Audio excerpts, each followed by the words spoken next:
นนี้ก็คืองานเตะบุงเต้คือย่ายนาทีเลี้ยวเราได้ดุแต่เด้ยาใส่หมวกนะ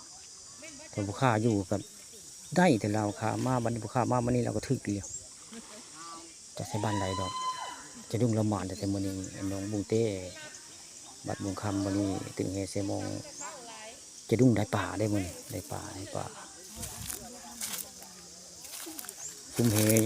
ยังบริเขาภายได้กระโดดได้อะไรแต่ซุ่มจะดุ้งมาแล้วมื้อนี้ซุ่มจะดุ้งจะทึกดีมันตอดจะดุ้งตุ๊บตับว่าปลาใหญ่ปลาเนี่ยโคมมันตอดจะดุ้งพวกเรา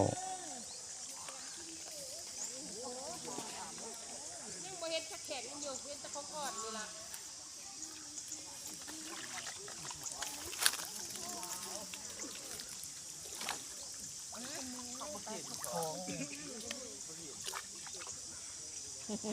ทิมเลยนะ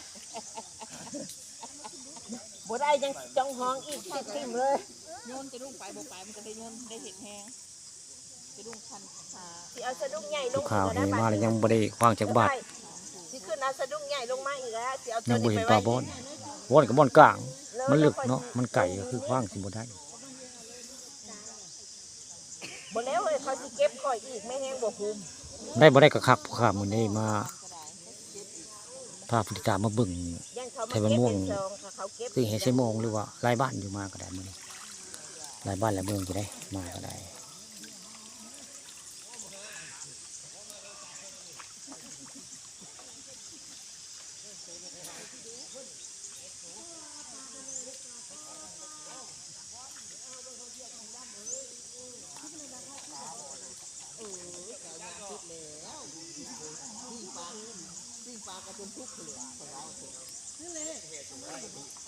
จักเลี้ยวใครจะเอิญแม่นว่าเขากินเบิดอยู่เองก็จะเอิญเพิ่นอยู่บ้าวันเขากินเบิดกินเลยแล้วแม่นว่ากำนันกินเบิดหรือเปล่ากำนันเมื่อจะหึงได้เมื่อตั้งนานแล้วได้ละว้าวได้ไอ้อันนี้เราว่ากำนันเมื่อจะหึงส่วนทางเขามาโพ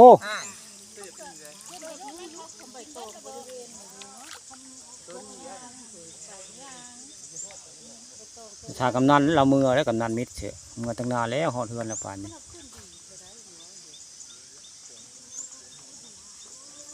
นี่แหละงานตึงเฮบุงเต้มีทุกปีได้ก็เจ้าประกาศตึกทุกปีละเทื่ออะไรนี่บุงเต้เป็นบุงคำในตึกปีละเทื่อได้ผู้ขาก็มาทุกปีอันนี้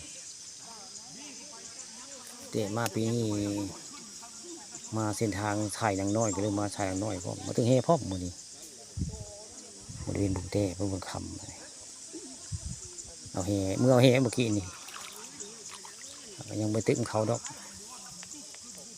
เอาเฮมายังบริวารจักบาทอยู่เลย